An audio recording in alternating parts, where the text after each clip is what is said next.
One Swami said very interestingly that अद्वैत भला व्यवहार मिटाने के लिए नहीं. Non-duality, Advaita, is not meant for wiping out your activities in this world or for destroying your life in this world. Oh no. Then what is an Advaita? What does it do? In Hindi he said, Advaita आपको व्यवहार में निर्बाध बना देता है. Makes you absolutely limitless and freeless and limitless and free. Limitless and free in your life. Right now we are limited. I am different from you. This is limit. My life is limited. I was born in such and such time. I'm going to die after some time. My capacities are limited. I'm a tiny being in the vastness of time and space.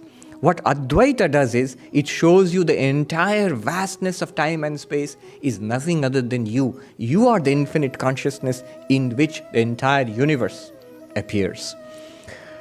How does it do that? How does it do that? How can you see God with eyes open?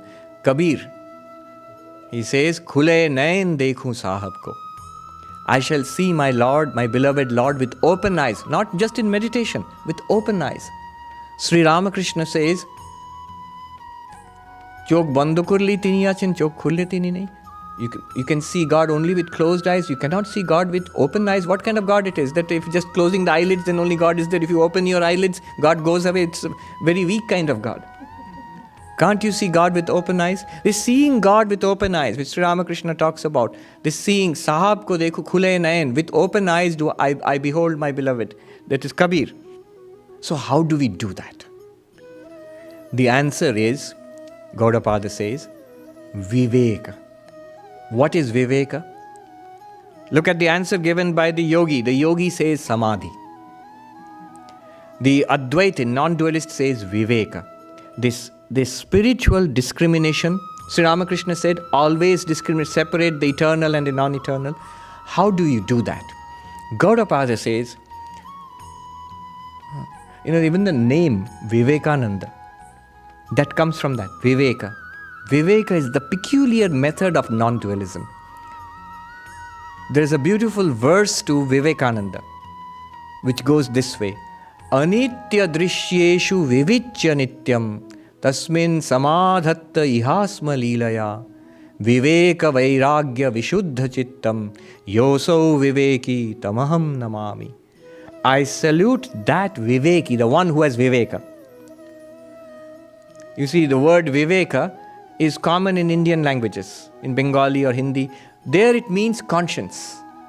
That which inside, the voice inside which tells us what is right and wrong. But there is a deeper philosophical, spiritual meaning to Viveka which you find in Vedanta. It is related. Conscience basically helps you to separate right from wrong. This separation, this philosophical separation in your understanding, in your grasping, that is done in Vedanta. What is Viveka in Vedanta? In that verse to Vivekananda it is said, Anitya drishyeshu, in this spectacle of ever-changing, temporary, transient world in life, Anitya, all transient. Drishya means experienced objects, this experienced life. In the midst of this, while experiencing this, he was able to discern the eternal. Here itself, Anitya drishyeshu vivichya nityam. He was able to separate Viveka. Separate how? Not physically, not with pincers or forceps. In your understanding, he was able to note, recognize in this very experience, in our experience of life, the eternal consciousness, existence, consciousness, bliss. How? You will ask. We want to know how to do that. I'm coming to that, don't worry. Wait just a minute, let me finish the translation of that verse. And having separated in his understanding, what did he do? Tasmin samadhatta. His mind became absolutely absorbed in that. Samadhista. Became absorbed in the non-dual reality. With great difficulty? With tremendous effort? No. Ihasma lilaya, like play, like child's play.